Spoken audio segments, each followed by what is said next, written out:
Here are the biggest gaming leaks and news you probably missed this week. Alright, so there's all this talk lately about when Sony might release the PS6, and it's got a lot of people wondering if it's coming sooner than expected, especially with the PS5 Pro just launching. Here's another cool story. Sony is inviting players to join an exclusive, invitation-only PlayStation Owners Club to help shape the future of PlayStation.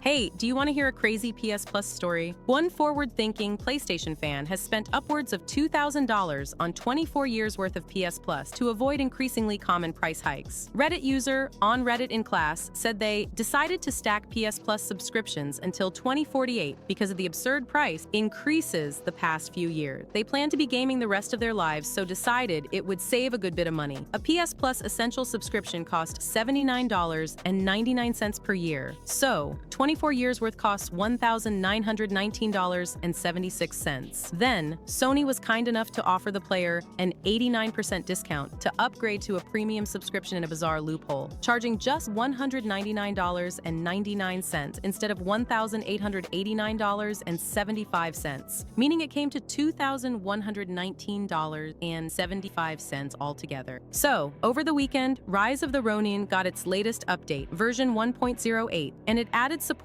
for the PS5 Pro just ahead of that console's launch. This patch actually makes a big difference for anyone planning to play it on the Pro. With the update, you'll see sharper visuals and smoother, more stable frame rates, especially in the middle of combat. They also threw in a few bug fixes to improve things on the regular PS5 too. So, here's what they updated. Now you've got better graphics options that really use the PS5 Pro's power. You can pick between prioritize FPS or prioritize graphics, and in both modes, the visuals are clearer and frame rates are steadier, especially during intense fight scenes. Bug fixes, just a few minor tweaks to smooth out some issues. The game's producer, Fumihiko Yasuda, even shared a bit on the PS blog. He mentioned that on the PS5 Pro, the katana action feels super responsive, and that you can wander through places like Yokohama, Edo, and Kyoto with stunning detail. It's all about capturing the beauty of Japan in the late 1800s. Are you planning to check out Rise of the Ronin with this update? Or maybe even on the PS5 Pro? If you ask me, I just hope they can bring this game up to the level of at least PlayStation 4. Because, let's just be honest, it looks like a PlayStation 3 game. But hey, that's just my opinion. Here's another cool story. Sony is inviting players to join an exclusive, invitation-only PlayStation Owners Club to help shape the future of PlayStation. Emails are going out to select players with a link to a survey for them to complete. Responses to the survey then determine whether one gets into the club or not. What's PlayStation Owners Club, and how will it help the future of PlayStation? I did a double take when I received the email because it sounded unusual and there's barely any information about this club online. It's really exclusive, alright? I did find a YouTube video dated November 2022, which shows off an email similar to the one I received. The PlayStation Owners Club is an invitation-only online community where you can share your direct thoughts and feedback with PlayStation. The email reads, "We want to hear from a select group of PlayStation gamers to help us shape the future of your experience. If players get in, they'll be sent surveys on a variety of topics. Sony's goal is to gather feedback, whether good or bad, and use it to provide the best experiences to PlayStation gamers. From the sound of things, all the feedback will be gathered through surveys rather than direct engagement. The survey that I was sent to gauge whether I'd be a good fit for this club or not asked respondents if they owned a PlayStation 5 Pro. I'm assuming they mean pre-orders since the console has yet to release. Other questions revolved around the type of consoles respondents own, how much time they spend playing games, etc. If you're interested in joining, check your email. Those who haven't received an email will not be able to partake in the introductory survey as the unique links are tied to players' accounts."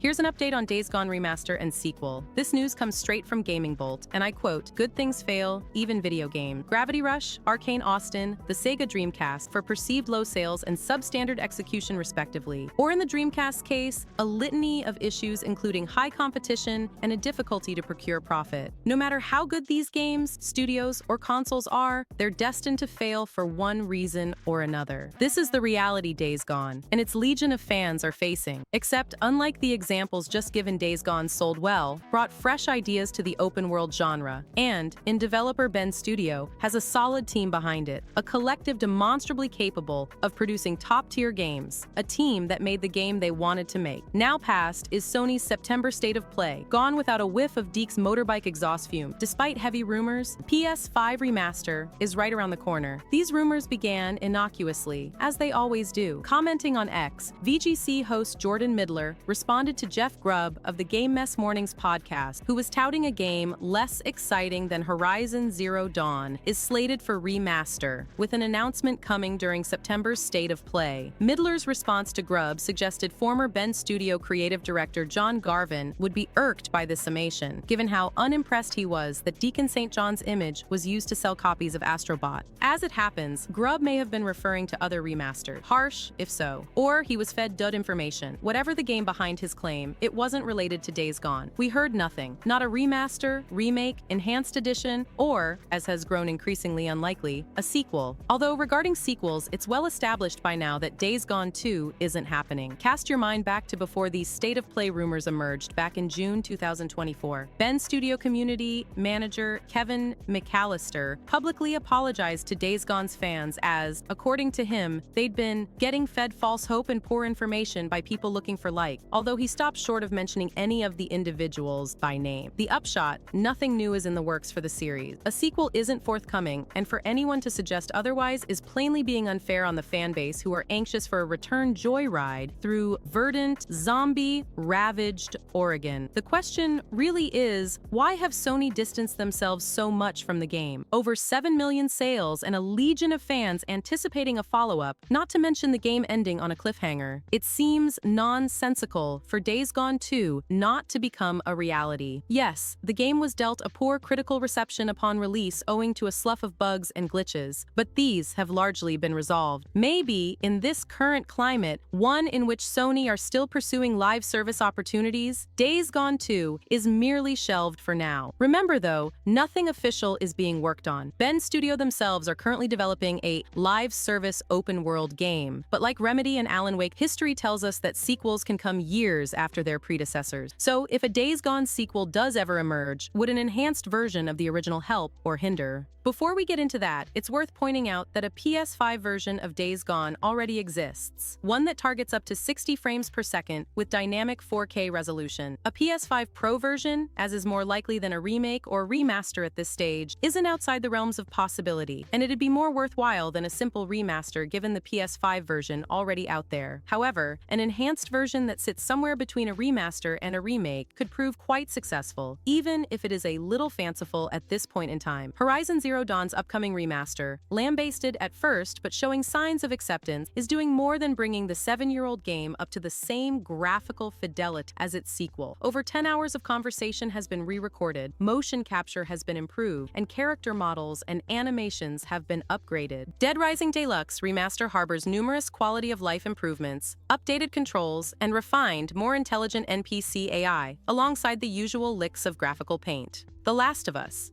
Part 2 Remastered adds a plethora of bonus content, some cut from the original game, others entirely new modes to try out.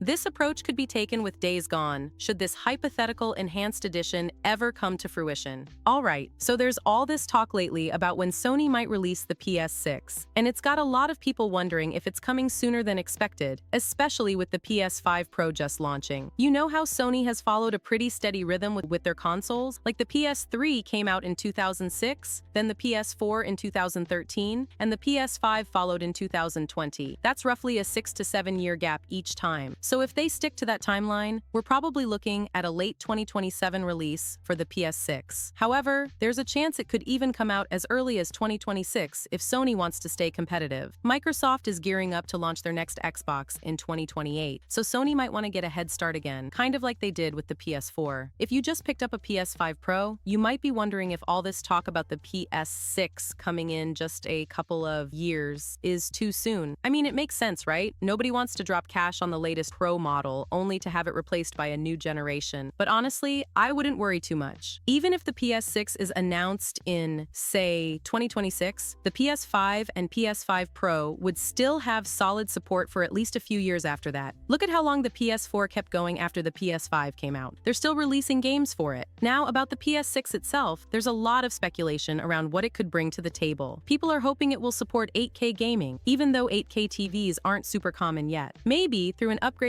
AMD processor. Sony might also integrate more AI-driven features, which would help games adapt to individual playstyles, making each game feel a bit more personalized. VR and cloud gaming are likely to play bigger roles too. Given Sony's recent focus on VR, we could see more seamless VR compatibility, maybe even some games built specifically for VR experiences on the PS6. Backward compatibility is a big deal, and Sony will probably keep that going. If they continue down that path, the PS6 should play PS5 and maybe even PS4 games, making it easier for people to transition without abandoning their current game library. And then there's the price. It's expected to be a bit higher than the PS5, possibly around $600 to $700, depending on the components. So yeah, we're looking at something powerful but still aimed at being somewhat accessible. The idea of another console so soon can feel a bit overwhelming, especially for people who just upgraded to the PS5 Pro. But remember, it's all part of the cycle, and consoles tend to stay relevant for a while even after a new one launches. The PS6 could definitely push gaming to new heights, but the PS5 Pro has plenty of time left to shine, especially with games that'll still take a few years to fully tap into all the current hardware can offer.